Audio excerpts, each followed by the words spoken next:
দুদক ছিল সরকারের আরেকটা মাধ্যম।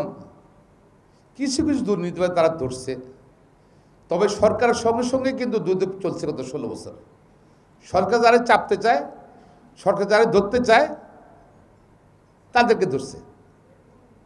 কই এখন তো অনেক টাকা, অনেক দুর্নীতিবাদের কথা আসছে।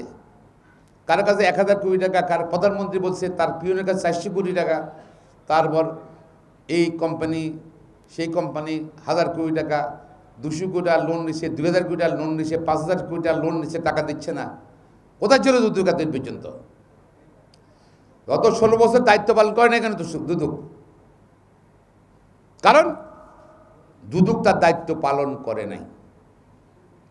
তাহলে এই দুর্নীতিবাজরা কীভাবে সেই সময় কোনোরকম খুব ভালোভাবে চলাফেরা করছে, তাদের বিরুদ্ধে কোনো অ্যালিগেশন, কোনো কিছু স্টেপ নেয়নি। দুদক একটা রাজনৈতিক প্রতিষ্ঠান হয়ে গেছে। আর দুদকের যে আইনজীবীরা, তারা ওই রাজনৈতিক প্রতিষ্ঠানের সহযোগী ছিল। সেখানে কোনো পরিবর্তন নাই, সেখানে পরিবর্তন নাই। এখন যে খুরশিদ আলম সরকার রয়ে গেছে, খুরশিদ আলম খান রয়ে গেছে, সে বিচার করছে বেগম খালেদা চিকিৎসা করবে বা একটা রাজনৈতিক নেতা চিকিৎসা করবে, সে ব্যবস্থা গ্রহণ করে না, সেখানে বিরোধিতা করছে সে। দুদকের হলো আইন আমল পরিবর্তন করতে হবে। দুদকের সকল কর্মকর্তারা, চেয়ারম্যান সহ, যেহেতু সবাই রাজনৈতিকভাবে এরা নিবেদিত প্রাণ ছিল আওয়ামী লীগ সরকার, প্রতি সরকারের, ওদের পদত্যাগ করতে হবে। প্লাস দুদকের আইনজীবী প্যানেল যেটা আছে পরিবর্তন করতে হবে। তারা অভ্যস্ত হয়ে গেছে গত সরকার দালালি করার, সহযোগিতা করার। সুতরাং এটা সংস্কার করা দরকার। মানবাধিকার কমিশন, মানবাধিকার কমিশন একটা আছে, সেটার কাজটা কি? সেটার কাজ কোনো ভূমিকা নাই, সেটাও সরকার সঙ্গে সঙ্গে চলছে। দায়িত্ব ছিল কার? এই ছাত্র আন্দোলন ধরেন, সারা 16 বছর তো ছিলই, যে কত লোক ক্রস ফায়ারে মারা গেছে, কোথায় মানবাধিকার লঙ্ঘন হয়েছে, আর কোনো রিপোর্ট নেই।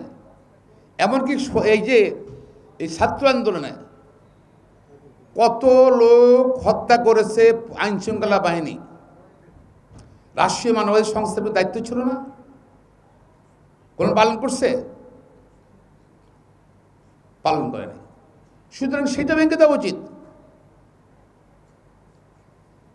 নির্বাচন কমিশন,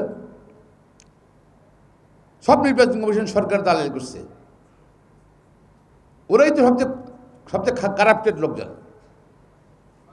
তারাই তো এই নির্বাচন, এই আপনার ভোট জালিয়াতির মধ্যে সহায়তা করছে। দুর্নীতি ব্যস্ত ছিল তারাও। সেখানে পরিবর্তন দরকার। সেখানে যারা আছে, যে চেয়ারম্যান সহ যারা আছে, তাদেরকে শুধু বরখাস্ত নয়, তাদের বিরুদ্ধে দুর্নীতি বা এই অপরাধের জন্য কতদিন চেয়ারম্যান ছিল বা কমিশনার ছিল, তাদের বিচারে আওতায় আনতে হবে। তারা শুধু নির্বাচন কমিশন লোকজন কী করছে, কমিশনার কী করছে জানেন আপনি? জাতির মেরুদণ্ডে আঘাত করেছে। তারা সারা বাংলাদেশে প্রিজাইডিং পুলিশ ছিল বিভিন্ন ইলেকশনে, শিক্ষকরা, কলেজ স্কুল মাদ্রাসা শিক্ষকরা, ব্যাংকের কর্মচারীরা, সবাইকে তারা কারাপশন ইনভলভ করছে ভোট টাকা দিতে। এরা মহা অপরাধ করছে তারা। আর শিক্ষকদের কারাপশন ইনভলভ করা মানে কি? জাতি ওই শিক্ষক, আমাদের ছেলেমেয়েরা ওই শিক্ষক যারা ভোট চুরিতে সহায়তা করছে, প্রিজাইডিং এশিয়ান প্রিজাইডিং পুলিশ ছিল, যে ইলেকশন বাধ্য করছে, ওরা আমাদের ছাত্রদের পড়াচ্ছে। কি পড়াবে তারা? তারা মহা অপরাধ করছে। জাতিকে তারা একটা বিভীষিকাম অবস্থা নিয়ে গেছে, জাতীয় ক্ষতি হয়েছে। এই জন্য দায়ী নির্বাচন কমিশন, তাদের কর্মকর্তাগণ, তার রিটার্নিং অফিসারগণ, বিভিন্ন জায়গায় জেলা ছাড়া ছিল বিভিন্ন নির্বাচনে, তাদের বিরুদ্ধে ব্যবস্থা নিতে হবে। ডিসি সাহেব ছিল, টিউনো ছিল, ব্যবস্থা নিতে হবে।